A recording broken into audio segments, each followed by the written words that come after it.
Chartered accountant ஆகணுங்கிறது இங்கே பல பேரோட கனவு. ஆனால் எங்கே என்கொயரி பண்ணணும், எப்படி சேரணும்னு நிறைய பேருக்கு கன்ஃபியூஷனாக இருக்கும். So CA and CA related கோர்சஸ்க்காகவே ஆர்எஸ்புரமில் இருக்க கல்பரவேஷ் அகாடமியை பற்றி தான் நம்ம இதில் பார்க்க போகிறோம்.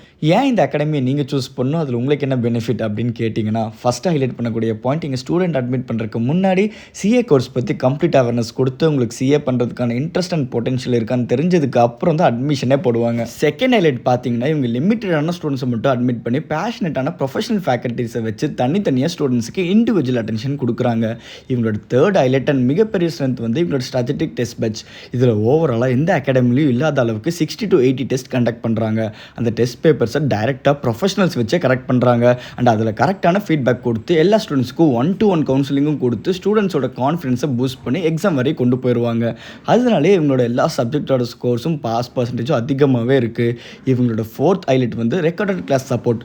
சப்போஸ் நீங்கள் லைவ் கிளாஸஸ் மிஸ் பண்ணாலும் உங்களுக்கு ரெக்கார்டட் கிளாஸஸ் ப்ரொவைட் பண்ணுறாங்க. அது இல்லாமல் சில டஃப்பான டாபிக் திரும்பி எக்ஸாமுக்கு முன்னாடி படிக்கணும்னு நினச்சிங்கன்னா இந்த ரெக்கார்டட் கிளாஸஸ் உங்களுக்கு ரொம்பவே யூஸ்ஃபுல்லாக இருக்கும். இவங்களோட ஃபிஃப்த் அண்ட் லாஸ்ட் ஹைலைட் என்னென்னு பார்த்தீங்கன்னா, 11th and 12th கிளாஸஸ் எடுக்கிறாங்க. அதனாலே ஸ்டூடெண்ட்ஸோட பேசிக்ஸ் நல்லாவே ஸ்ட்ராங் ஆகுது. சிலபஸ் டைமில் கம்ப்ளீட் பண்ணி complete institute air condition safe and செக்யூர்டாக வச்சிருக்காங்க. நீங்கள் நேரில் ப்ரொஃபஷனல்ஸ் கூட counselling and trial classes attend பண்ணி உங்களுக்கு ஏன் இந்த இன்ஸ்டியூட் வேணும்னு தெரிஞ்சுக்கலாம். உங்களுக்கு வேறு ஏதாச்சும் என்கொயரி பண்ணி தெரிஞ்சுக்கணும், ஒரு அட்மிஷன் ஜாயின் பண்ண கீழே இருக்க இந்த நம்பரை காண்டாக்ட் பண்ணுங்கள்.